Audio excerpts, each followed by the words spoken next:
A partir del siglo XX, lo que dicen es que empezamos a temerle al fuego, ¿no? Claro, nos fuimos a vivir a los bosques, entonces ponemos la casa aquí al lado, entonces si se nos quema el bosque, pues no nos parece tan chévere el fuego, entonces lo empezamos a no querer mucho, ¿no? Empezamos a tener tecnología que también nos da otras cosas como reemplazando el fuego, entonces cocinamos con otras cosas, entonces el fuego empezó a volverse como negativo, como miedoso, como que teníamos otras tecnologías que lo reemplazaban y empezó toda una visión negativa del fuego y verlo como un problema, en realidad, que como parte de la dinámica o una estrategia de manejo, ¿no? Eso, se quema, ese tumba rosa quema lo que tienen los indígenas, entonces ya como que no se veía, que para eso le mandamos el tractor, ¿no? Entonces como que empezamos a cambiar nuestras relaciones con esos elementos de la naturaleza, muy desde la tecnología, muy desde lo urbano, yo creo que también, no lo sé, pero sí como demasiado urbano dominando nuestra visión del mundo. Y ahí empezamos a ver el fuego como negativo y eso se fue perpetuando, empezaron normas, no se puede quemar, no se puede quemar nada, no se puede prender un fósforo, prohibidas las quemas, prohibido todo. Y eso lo que fue generando es eso, aislarnos, olvidarnos cómo se maneja, desconociendo formas que de pronto eran positivas.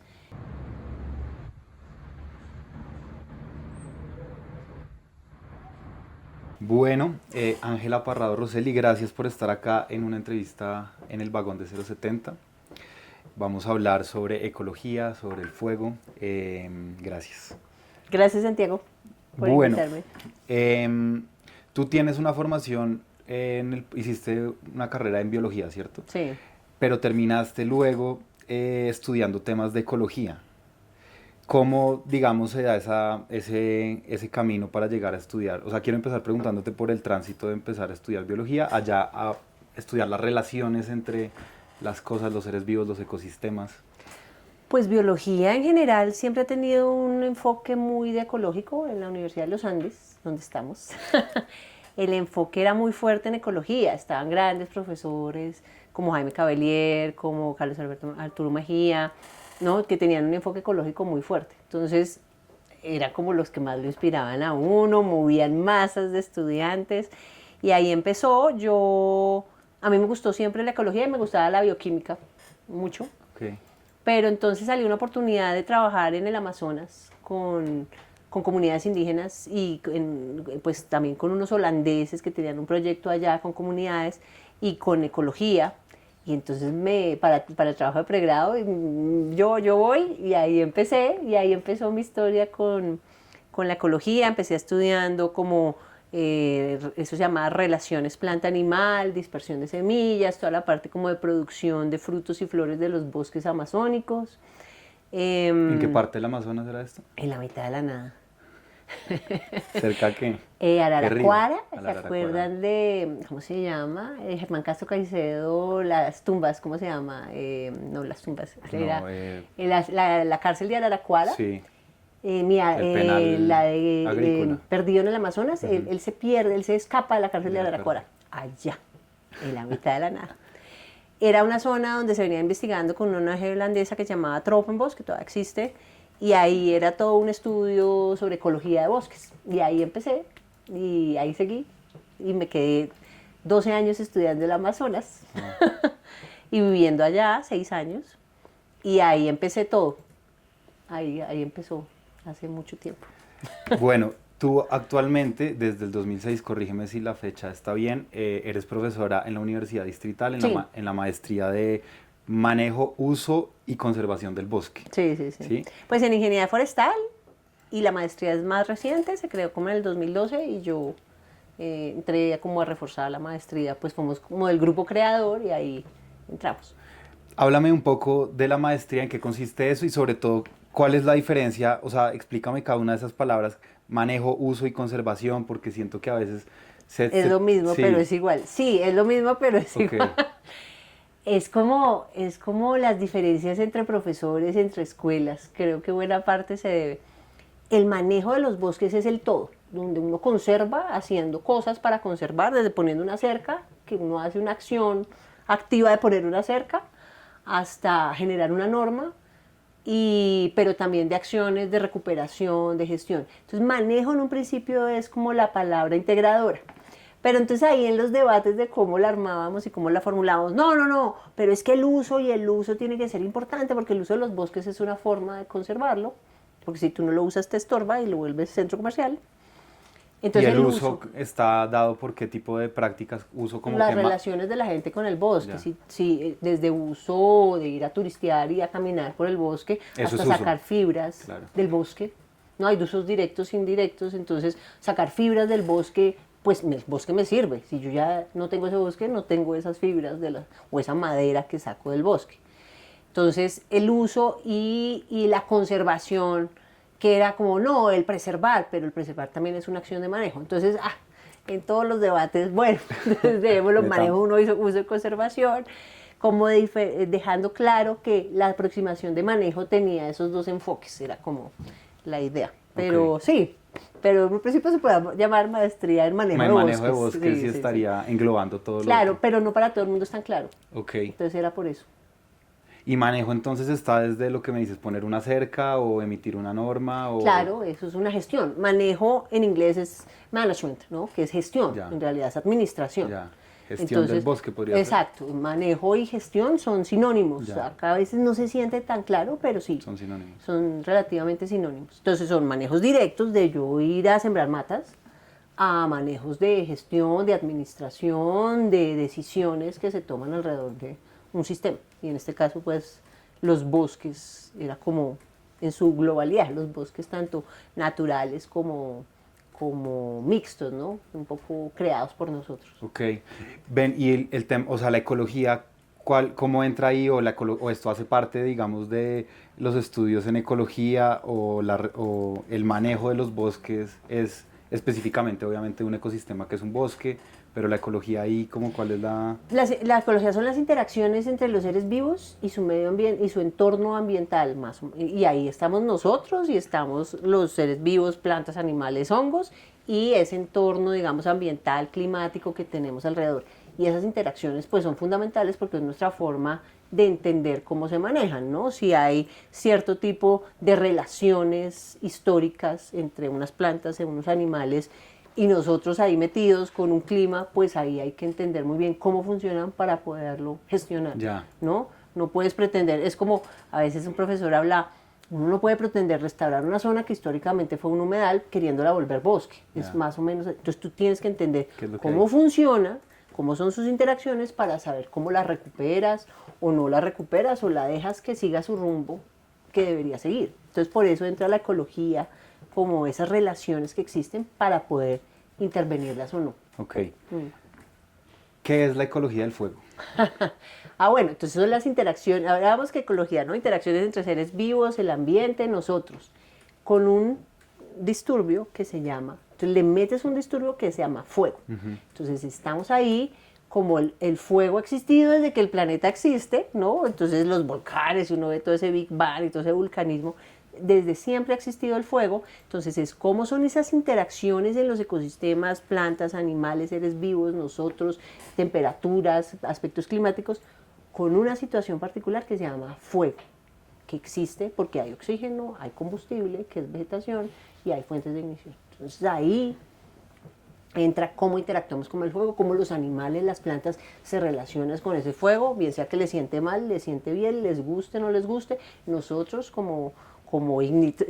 también cómo interactuamos y lo manejamos también, y cómo un clima también, unas condiciones ambientales permiten o no que ocurra fuegos o no. Ya. ¿No? Un desierto no se te quema, porque no hay que quemar, Claro. es arena, bueno, o hay muy poquita vegetación. Sí, sí, sí. Entonces, pero un bosque sí se quema, depende, si es un bosque muy frío de pronto no se quema Sí, tanto. sí. Entonces ahí es donde empiezas a entender. Eso es la ecología del fuego, entender todas esas interacciones entre clima, ambiente, seres vivos, para entender por qué ocurre, cuándo ocurre, cómo ocurren los fuegos y cuál es su efecto positivo o negativo en el sistema.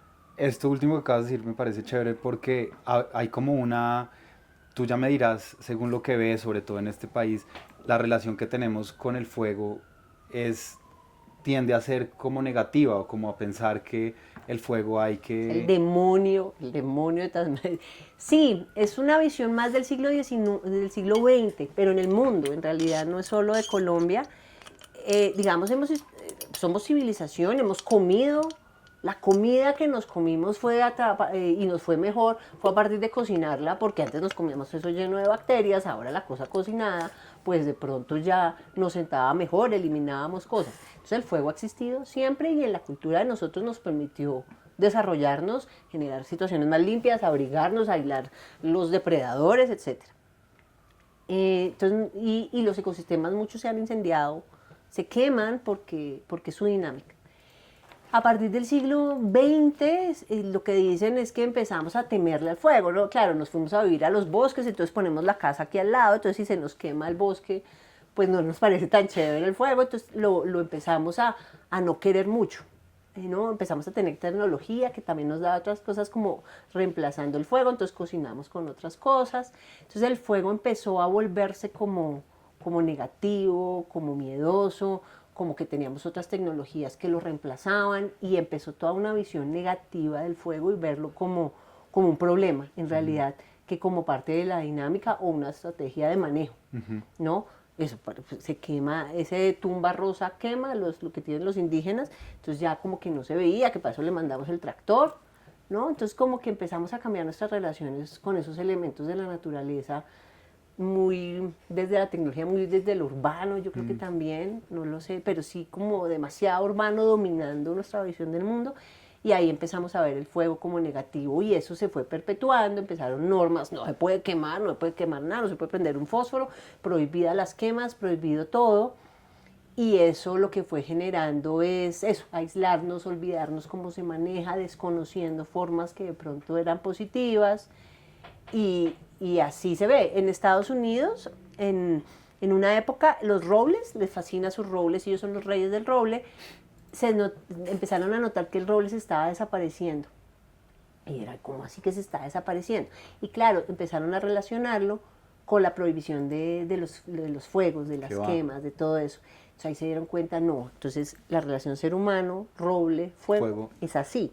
Entonces empezaron a reintroducir quemas. ¿Y cómo funciona en el ciclo del roble para seguir con ese ejemplo, el fuego? El fuego estimula la germinación de las semillas, abre claros, permite que esos claros ahí se instalen en el roble. Creo que también, yo no, de roble no sé mucho, pero entonces creo que estimula crecimiento, estimula regeneración, estimula una serie de procesos de polinización. Me echó como una serie de procesos ecológicos alrededor del roble y el roble empezó a recuperarse a partir de reintroducir el fuego, y porque los humanos utilizaban el roble como leña, que siempre ha sido, entonces eso generaba los fuegos.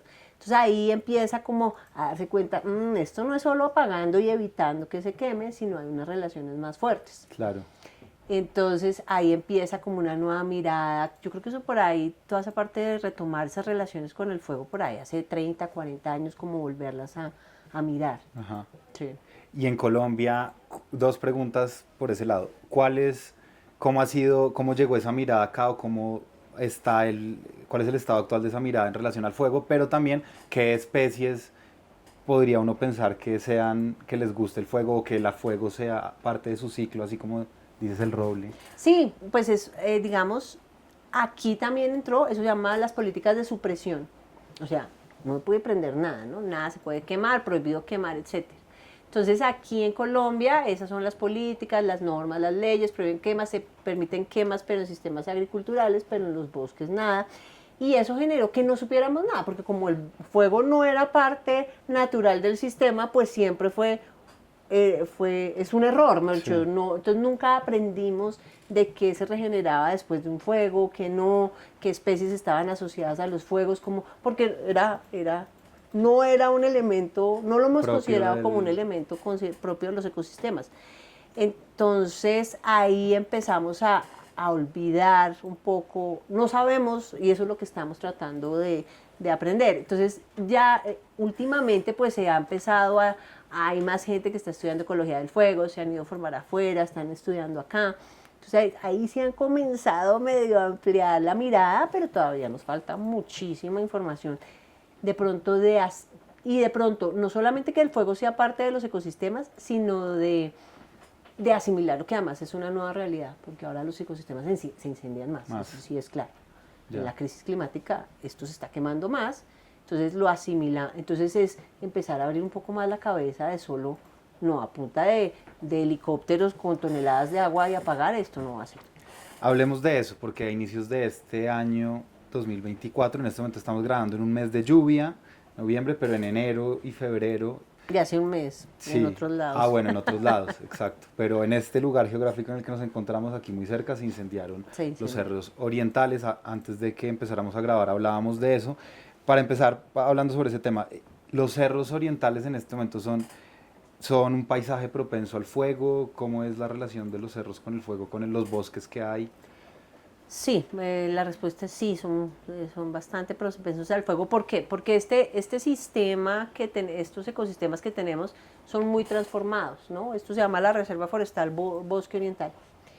Y ahí si uno va a Monserrate ve ese peladero, esto era un peladero. Sí. Entonces eso fue como en los 20, 30, yo creo, llegó toda como la escuela alemana de reforestación y reforestaron con especies de rápido crecimiento, que fueran fáciles de Pinos, adaptar, que eucaliptos. ayudaran a fijar suelo, porque el problema es que teníamos una erosión absoluta, porque eso se perdió. Entonces se plantó esos eucaliptos, esos pinos, retamo espinoso, que también se trajo porque era bueno para los suelos, nitrógeno, que más trajeron acacia.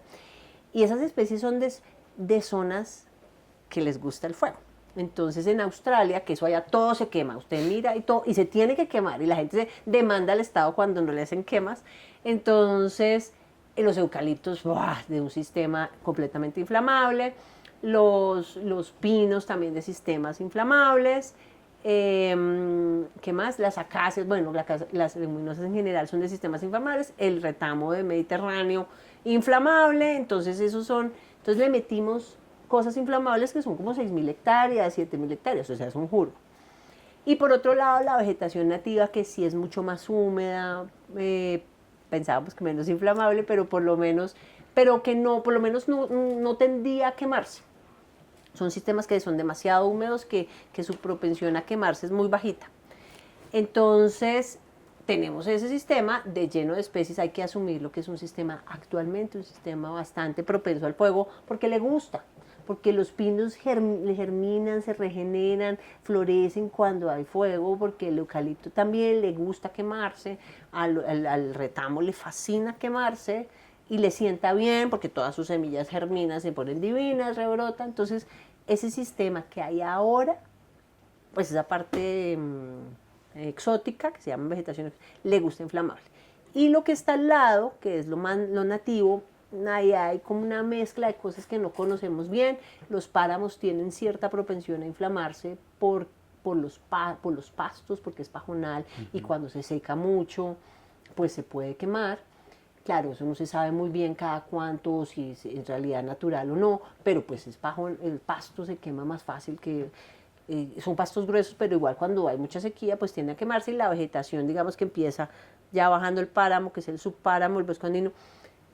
Quién sabe qué tantas adaptaciones o no al fuego tengan, pero entonces, claro, nos meten una nueva dinámica de fuegos, porque es como si estuviéramos en Australia.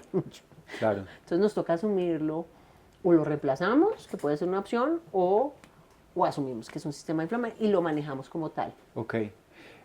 Hablemos de eso, pero también de la dimensión, porque ahorita estábamos conversando fuera de cámaras de unos incendios que estaban pasando hace más o menos un mes en Tolima. ¿De cuántas hectáreas? Uy, de 40.000. 40.000. ¿Y estos fueron los de los 30. cerros? 30 30 y hectáreas. 40 creo que fueron. Claro, entonces hay una dimensión Sí. totalmente distinta. ¿Y esos incendios ahorita en Tolima fueron en qué ecosistema? Un bosque seco. ¿Que es un ecosistema propenso al fuego?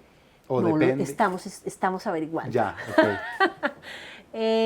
Pareciera que es un sistema que fuera afín a fuego, no lo tenemos tan claro. Puedo ponerle afín, que no es un término tan preciso, porque hay una estacionalidad muy marcada, tenemos un periodo seco, muy seco.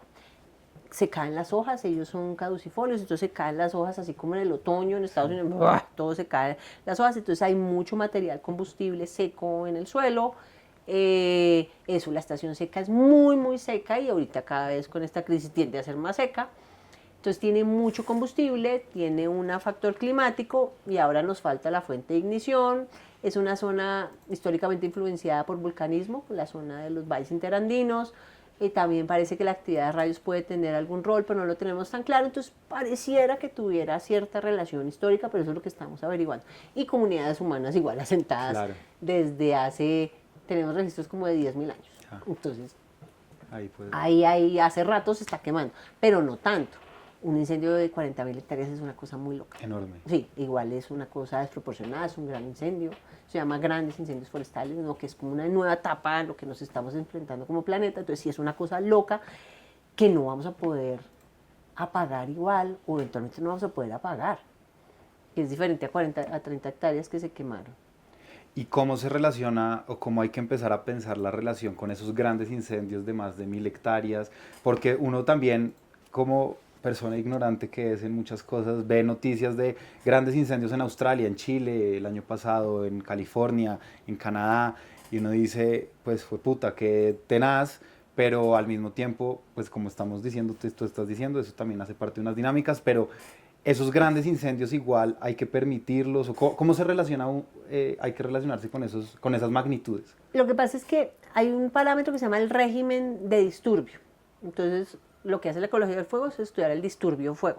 El régimen es como las características temporales y espaciales de eso, o sea, cada cuánto ocurren, con qué frecuencia, con qué intensidades, qué tan fuertes son. Pensemos, voy a moverme para que sea más fácil entender los huracanes, que es como que a veces sabemos más de huracanes. Entonces, el huracán categoría 6, sí, que eso llegó y hizo todo. Entonces, cuando son 1, 2, 3, 4, 5, 6, es la intensidad del fenómeno, qué tan fuerte es. Ahora, qué tanta destrucción genera, eso es severidad. Porque puede ser 6, pero pasó rapidísimo, entonces no pasó nada.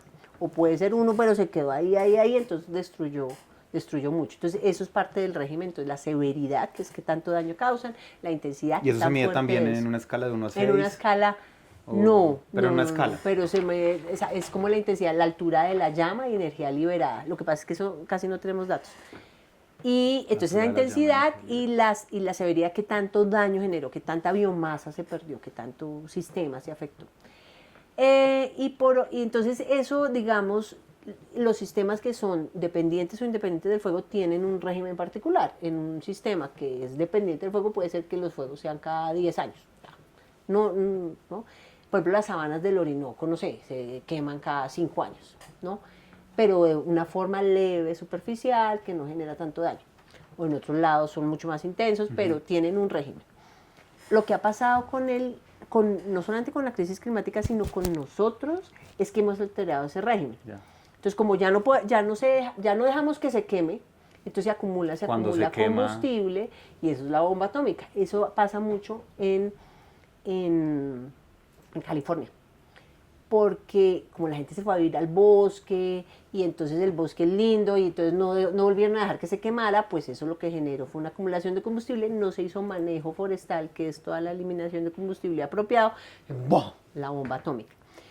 También entonces ahí hemos alterado el régimen de fuegos en muchos lados. En Australia a veces hay grandes incendios, a veces son parte de la dinámica natural, a veces no, por el clima tan bravo y la crisis que tenemos, que hace que ocurra más seguido de lo que tenía que ocurrir. O por lo contrario, llovió mucho 4 años, entonces no se quemó y eso se acumuló combustible porque eso se puso divino, hermoso. Entonces ese cambio de clima también afecta.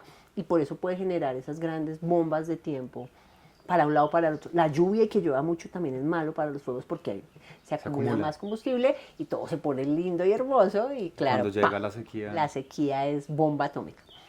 Entonces lo mismo pasa aquí. Entonces, al no entender como el régimen y lo que debe pasar, y cómo se está alterando el régimen es donde tenemos esos grandes incendios y no necesariamente la opción va a ser apagarlos o no. Por eso tenemos que conocer bien el régimen, cómo reaccionan las especies, para ahí sí saber qué hacemos o no hacemos. Digamos, yo lo que veo acá un poco con el incendio ese gigante de Natagaima, yo creo que ahí no hay que hacer nada. Hay que dejarlo quieto, muchas zonas, evaluar qué tan severo fue, porque puede ser que sea más escándalo, como no nos gusta el fuego, entonces puede ser que ¡pum!, pasó rápido, y en realidad eso no va a generar muchos daños. Es decir, que las especies de árboles probablemente pueden rebrotar. Porque pero hay que mirar qué tanta historia tenían, porque ese sitio se ha quemado, si ese sitio se ha quemado 5 veces en los últimos 20 años, probablemente está frito el sitio y hay que ayudarle. Pero si hace 20 años no se quemaba, hace 40 años no se quemaba, ahí no va a pasar mayor cosa. Dependiendo de eso es el régimen de disturbio, qué tan frecuente haya sido. Eso es lo que tenemos que conocer para saber o no. Yo creo que me desvié de la pregunta, pero bueno. Pero ya que te desviaste, Terminé hablando de otra cosa. ¿qué datos buscan ustedes cuando van a una zona por donde pasó un fuego? ¿Qué datos? Toca entender el régimen. Primero, toca entender el régimen, la severidad y la frecuencia. Es lo primero para aproximarse. Ya. Claro, el régimen nos demoramos porque tenemos que tener el régimen histórico y eso ha sido dificilísimo. Pero sí en un sitio, se quemó, vamos a restaurar mañana porque todo el mundo quiere ir a sembrar Es lo matas que mañana. siempre pasa. Que es un error. Entonces esperemos. Primero miremos qué tan severo fue, qué tanta biomasa se perdió. Y eso se hace con satélites, con ciertos parámetros. Entonces tú dices, no, mire, se perdió mucha biomasa. Pero por otro lado, si eso se quemó muy seguido antes, varias veces antes, es un sitio que sí puede estar cascado. Pero es un sitio que hace 30 años no se quemaba. Eventualmente ahí puede ser que solito logre recuperarse y lo que toca es nadie se meta, no metan zapatos y 200 personas para ir a sembrar matas, que es lo que a veces tendemos a hacer. Sí. Entonces hay que evaluar la severidad de quemado. Bueno, si tuviéramos datos de la intensidad, que eso lo tienen los bomberos porque esa altura de la llama y todo eso, pues es en el momento que ocurre, que eso es importante empezar a trabajarlo con bomberos, pero severidad e historia del disturbio ahí es como una primera iniciativa para después saber qué hacer.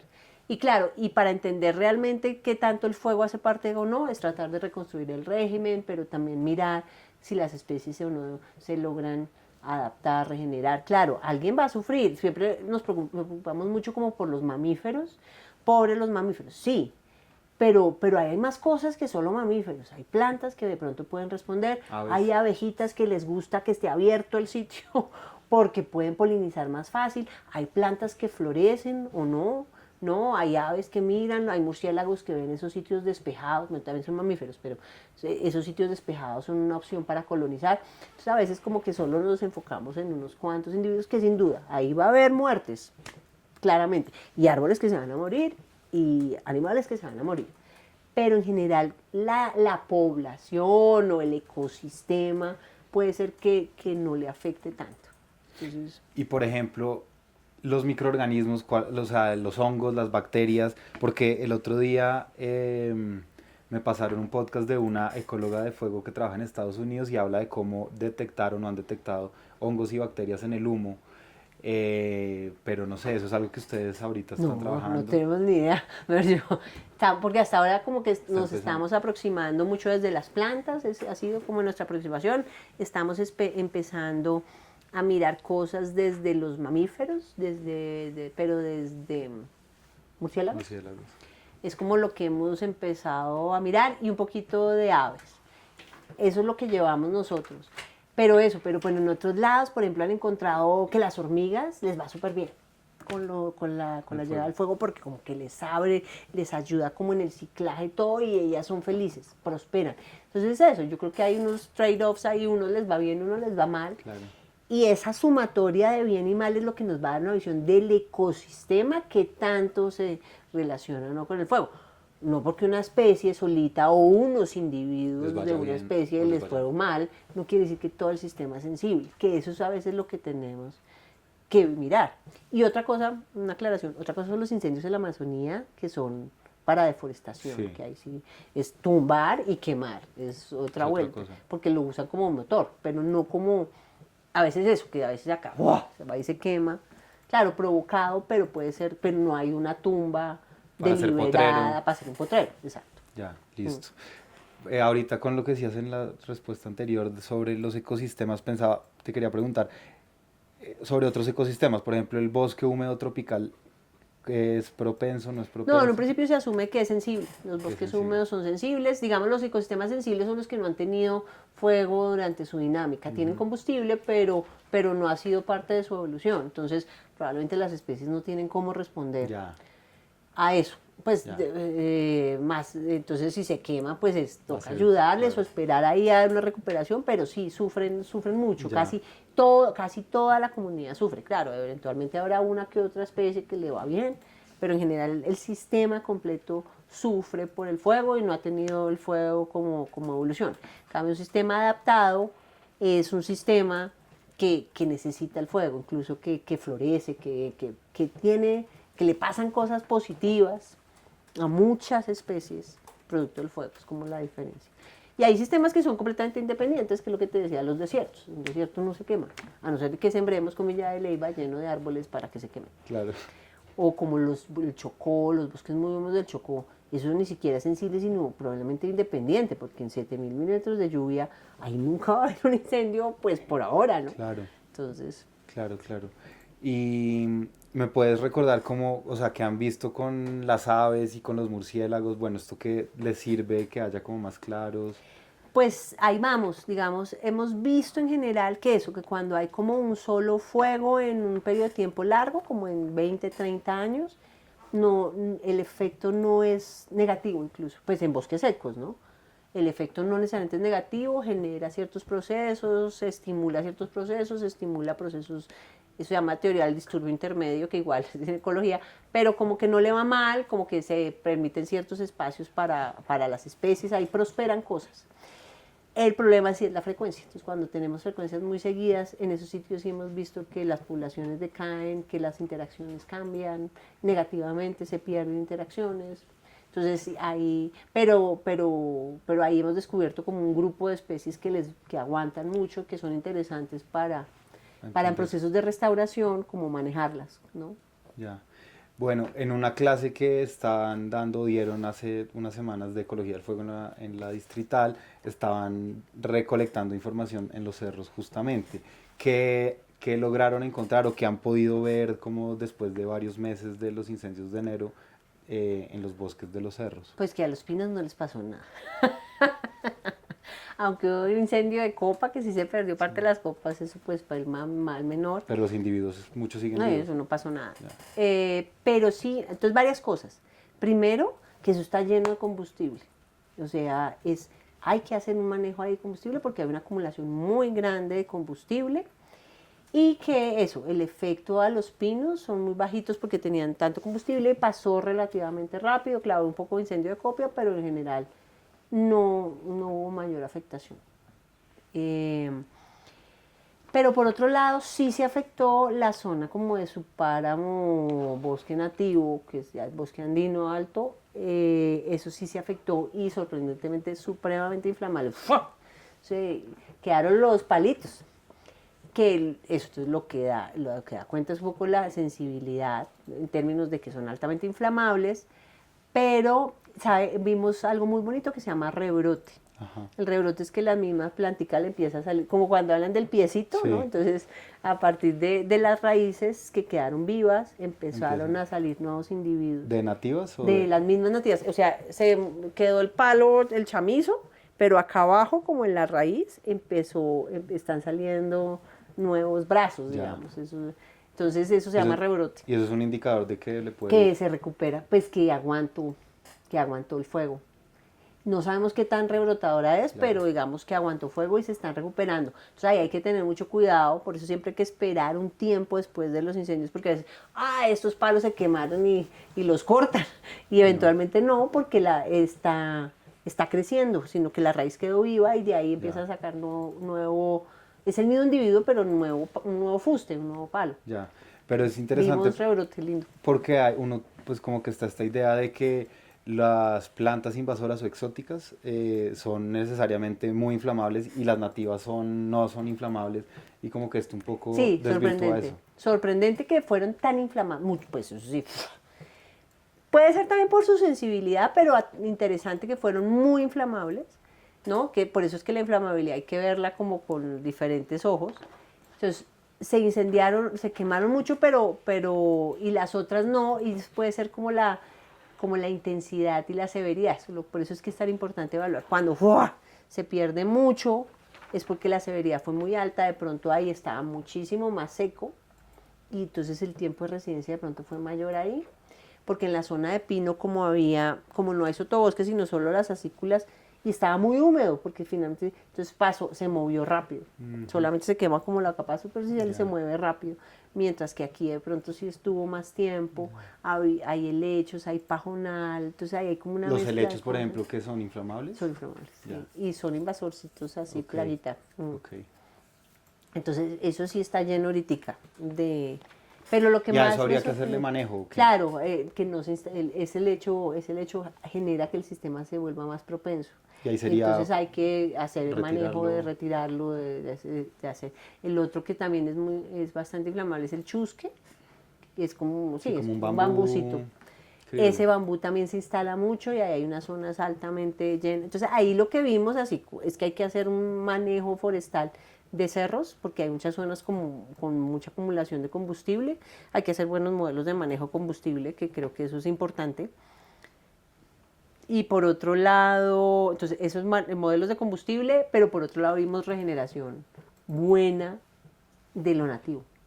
Y eso también es importante tenerlo en cuenta. Obviamente toca evaluar qué tan intenso fue, qué tan severo fue, etc. Pero hubo regeneración. Y eso es bueno tenerlo en cuenta porque no necesariamente tenemos que ir a sembrar matas. Claro. Por eso hay que esperar. Esperar a que llueva, esperar a que el sistema como que se estabilice y ahí ver, listo, ahora sí le ayudamos. Entonces eliminemos los helechos que se nos instalaron, ayudémosles con unas especies que sí definitivamente desaparecieron. Eso. Ya. Yo creo que ahí hay que... Pienso, por ejemplo, tú decías antes como siguiendo con este ecosistema, con los cerros orientales, que habría como distintas posibilidades de manejo, de afrontar la cosa, como decir, asumir que es un sistema que le gusta Sí, el que se va fuego, a quemar.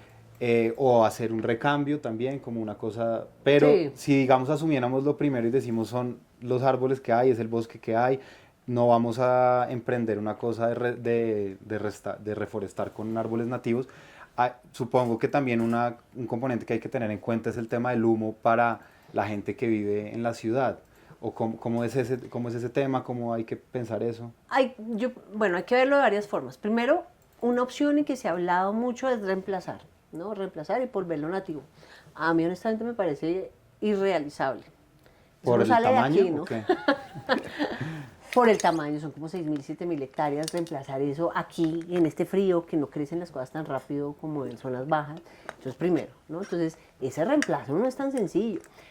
Además, los pinos y los eucaliptos representan un valor. Acá a la gente le gusta ese bosque, ¿sí? Entonces, también es complicado eso de ir sacando y metiendo nativas, eso es una vuelta costosísima y demoradísima. Ese reemplazo lo vemos en 100 años con que nos vaya bien. Entonces yo honestamente veo medio irrealizable 7.000 hectáreas de reemplazarlas. No sé, pues puede ser que el número esté errado, pero es por ahí. Entonces, a mí me parece realizable. De pronto algunas zonas estratégicas, Sí. unas zonas de fuentes de agua, de acuíferos, algo así, al lado de ciertas quebradas, eso vuelva lo nativo porque además no solamente es la propensión a los incendios, sino que además eso te ayuda a conservar fuentes de agua que los eucaliptos y los pinos no tanto porque son dragones. Entonces ahí tenemos ese tema. Pero por otro lado, eso. Entonces, primero, si lo van a reemplazar o no, yo no lo veo factible en todos lados. En las zonas donde uno decide, bueno, nos vamos a quedar con los eucaliptos y los pinos. Entonces, ahí, ¿qué vamos a hacer? Yo creo que ahí hay que hacer es manejo forestal. Manejarlo a que se reduzca al mínimo, no la ocurrencia de un incendio, sino que un incendio se salga de las proporciones, ¿no? Entonces, ¿eso cómo se hace? Bajando combustible. Entonces, Ok. las que ahí podrían ser un poco quemas prescriptas, esas quemas prescriptas yo no creo que generen mucho problema si se manejan bien, porque eliminan, por ejemplo, esas capas de acículas, y eso tampoco genera tanto humo, pues es superficial, claro, pues es un día, ¿no?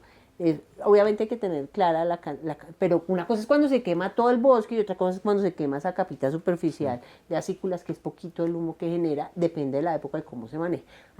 Y eso se debe ir bajando y bajando y bajando porque de verdad la acumulación de combustible es muy alta. Pero también no solamente es de quemas, sino de hacer entresacas, de sacar ciertas especies, de perder continuidad, por ejemplo, esas zonas así. Hay pedazos ahí en los cerros que son continuos de ese chuscal. Eso hay que perder continuidad porque eso en una época seca es Claro. súper inflamable. Entonces, perder continuidad, manejar franjas que permitan romper la continuidad,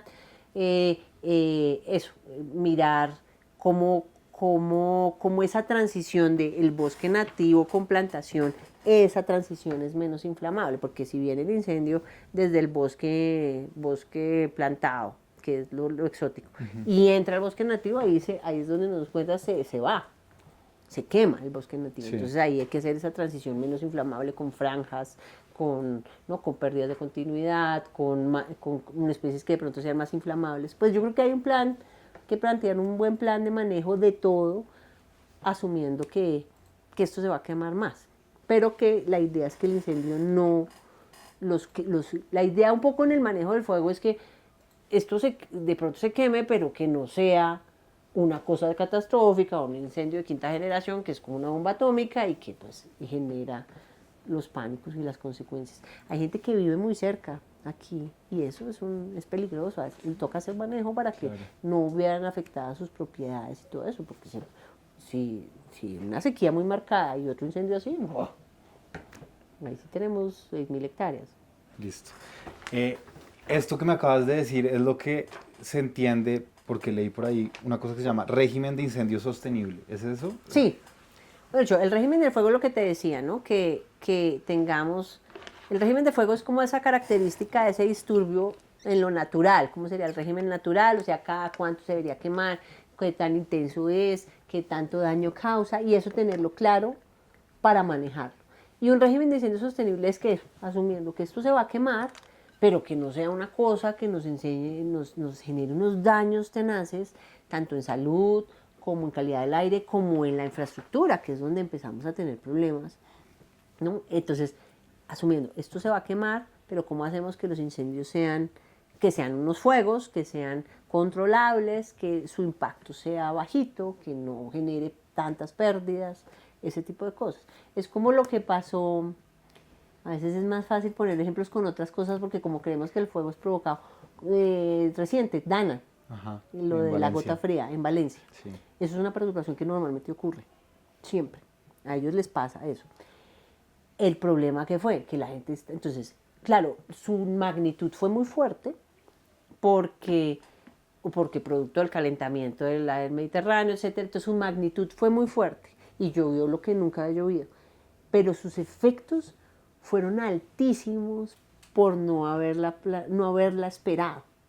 Entonces, la gente viviendo en zonas de propensión a humedales, la pérdida de coberturas, ese tipo de cosas, entonces ahí fue, ¡oh!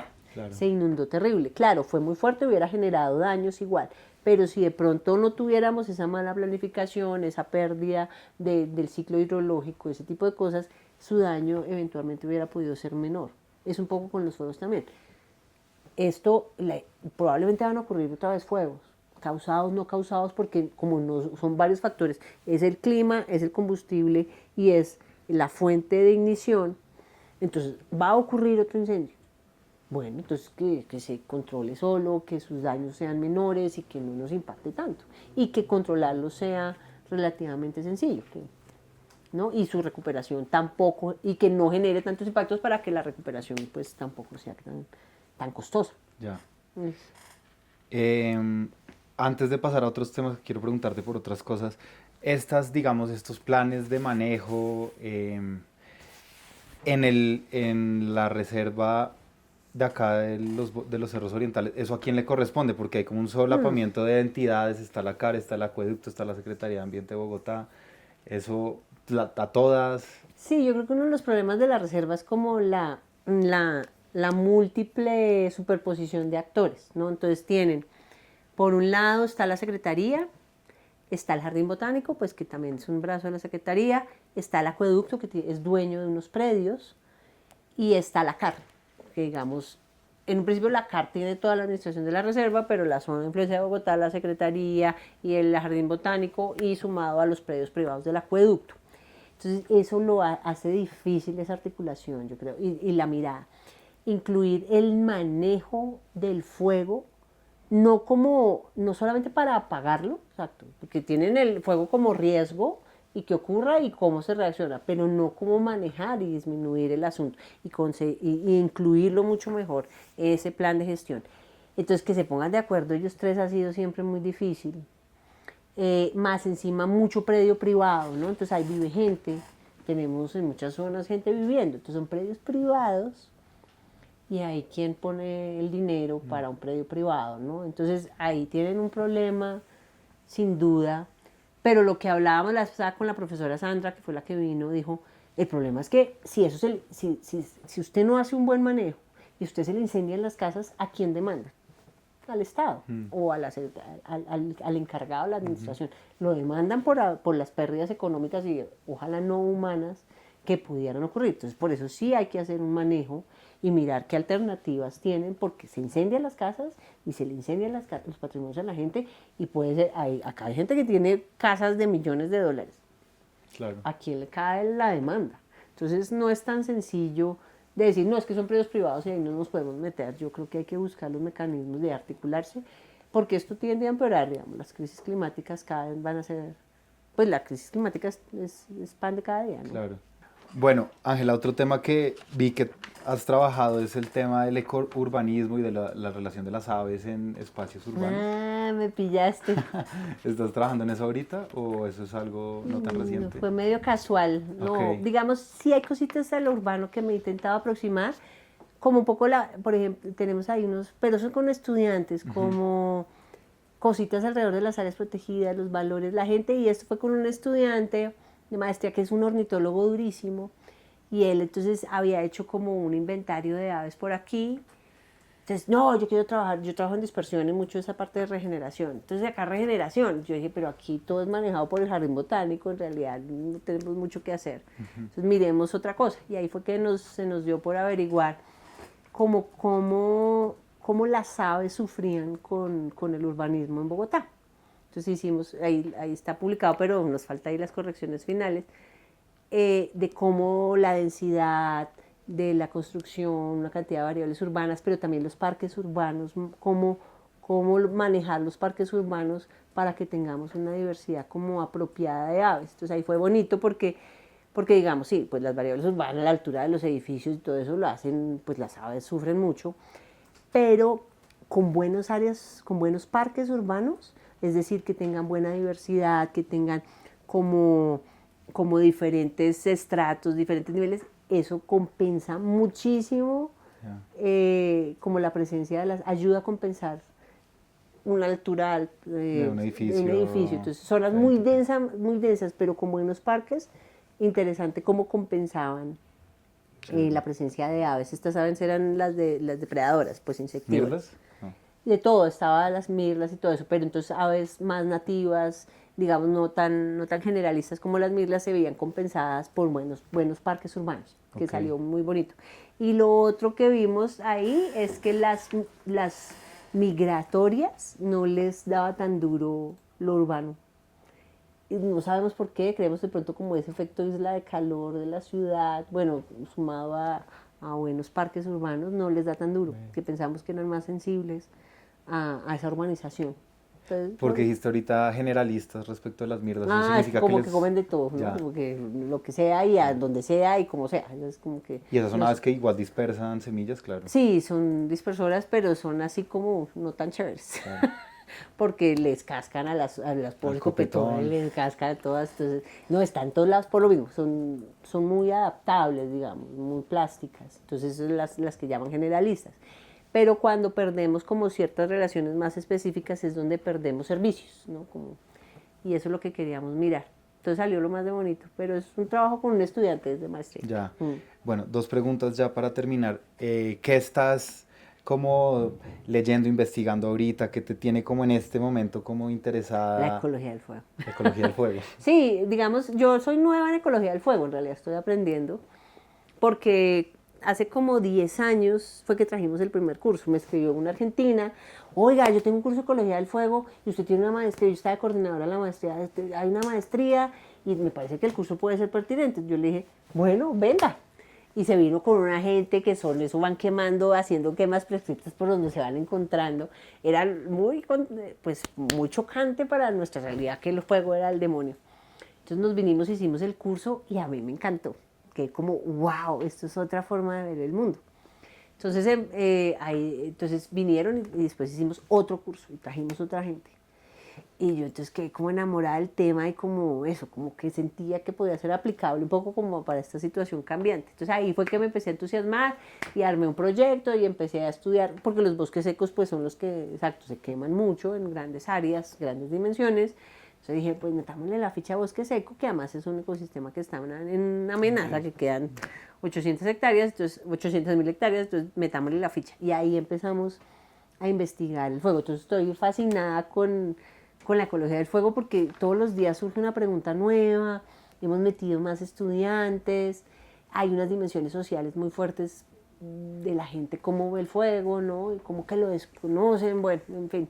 Entonces creo que me encanta. Bueno, estoy pero entonces, feliz. ¿qué pregunta sobre ese tema te tiene ahorita? ¿Qué pregunta estás haciéndote en este momento sobre eso? Por ejemplo, ahorita después del curso, que hicimos el curso, quedé como impactada con los modelos de combustible.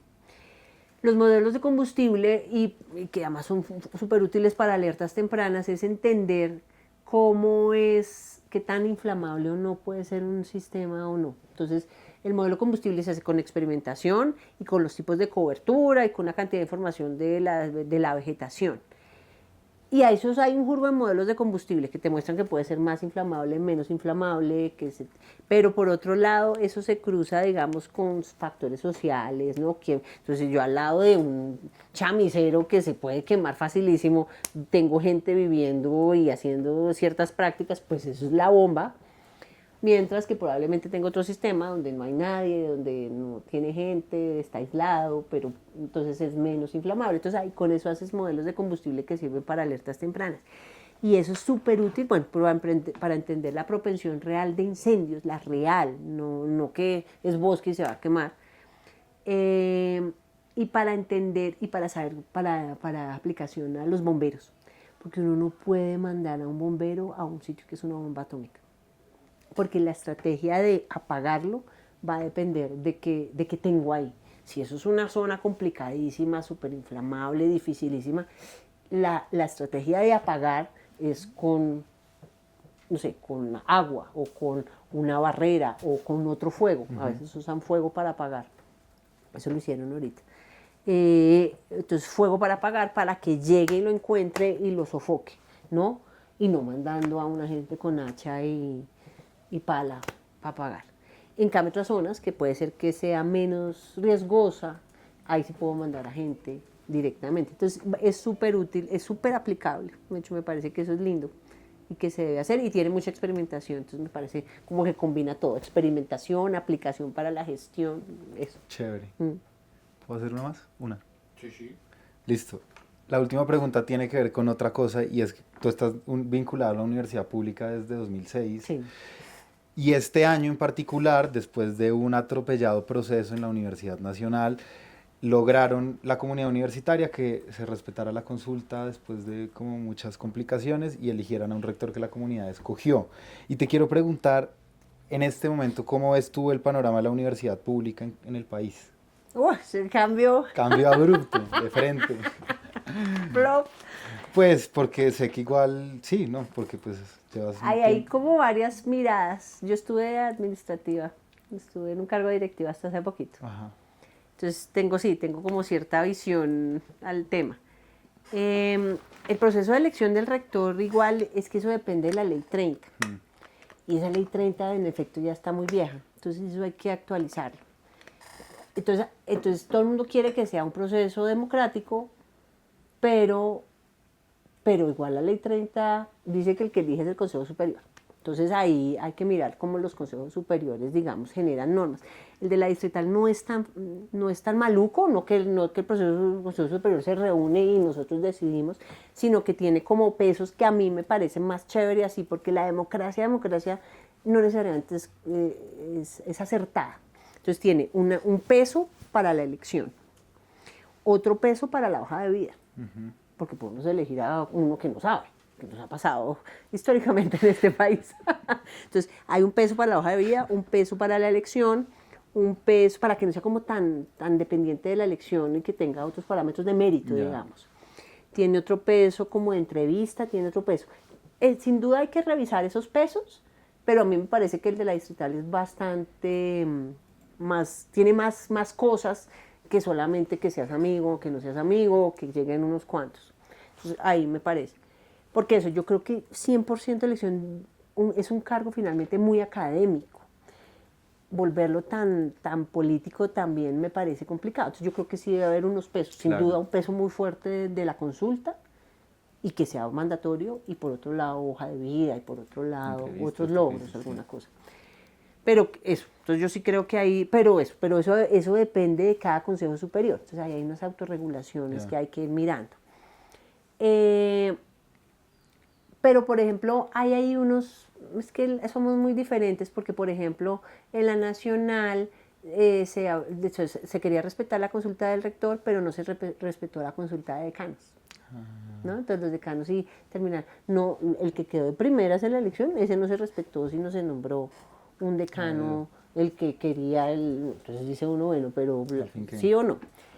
Sin embargo, yo sí creo que los decanos no deberían ser en votación porque uno como rector llega con un grupo de gente con el que va a trabajar. Entonces, si son elegidos, Ya. pues tú no tienes tanto grupo con el que trabajar y uno necesita como su gente para trabajar, sí. porque si no, porque un rector no es un rey. ¿No? Entonces, eso hay que analizarlo como mucho más a claro. Ahorita nosotros estamos en un proceso en la distrital de reforma de nuestros estatutos y la elección de decanos queda elección. Ya. Mucho no del rector, sino elección. Pero eso yo creo que, yo no sé qué tanta gente quiere ser decano.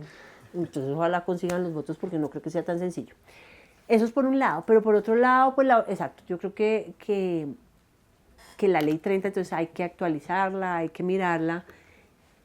Por otro lado tenemos todo ese tema de los puntos salariales, que eso es el 1279, sin duda ese decreto hay que actualizarlo, porque eso es... Eso es de Pastrana, ¿no? Es de la época de Pastrana. No me acuerdo, probablemente Bueno, sí. sí, lo de los puntos. Y ese decreto pues nos está metiendo en problemas a todos porque son insostenibles y entonces es que los profes que se ganan, pero es que el decreto pues deja. Entonces sin duda ese decreto hay que regularlo urgente porque está desfinanciando las universidades sin duda, se corrompió digamos un poco, no por muchos, pero digamos algunos digamos encontraron una salida relativamente sencilla para... Entonces, sí hay que cambiarlo. Y el mundo cambió también, la forma de producir, la forma de hacer conocimiento, la forma de divulgarlo. Este tipo de cosas deben ser valoradas también, que eso antes no. Que cumplió su función porque querían estimular la producción científica de las universidades. Bien, chulo, ya, cumplió su función. Pero yo no veo ningún ministro de educación como con ganas de meterle la mano a ese decreto 1279. Como que hay un borrador, pero yo no creo que alcance a pasar. Y sin duda hay que premiar otras formas de divulgación, otras formas de crear conocimiento en las universidades. Entonces, sí, creo que estamos haciendo cambios y hay una política divina que se llama la política de ciencia abierta, que la definió la distrital. Además, entonces por eso me la conozco, que es divina, pero está solita. Está esa política de ciencia abierta que es todo el conocimiento abierto, la ciencia abierta, valorarlo, pero está solita porque MinCiencias y el 1279 siguen valorando otras cosas. Entonces hay que actualizar eso en función de la ciencia abierta, el conocimiento disponible. Entonces, vamos lentos. Es como unas cosas quedan ahí sueltas como con muchas ganas de cosas y otras cosas que no logran cambiar. Eso es que un gobierno llegue de una, apenas llegue a empezar a hacer ese cambio, pero por ejemplo que hasta ahorita está empezando, eso no va a alcanzar. Ok. Bueno, Ángela Parrado Rosero, Bueno, muchas gracias por esta muchas conversación. gracias, que Qué terminé chévere. siendo interrogada de muchas Buenísimo. cosas. No, pero chévere. Muchas gracias. Desde la universidad pública hasta los incendios. Así toca. Chévere, muchas gracias. No, a ti, Rico. gracias. Ok. Bueno. Listo, corte, se va.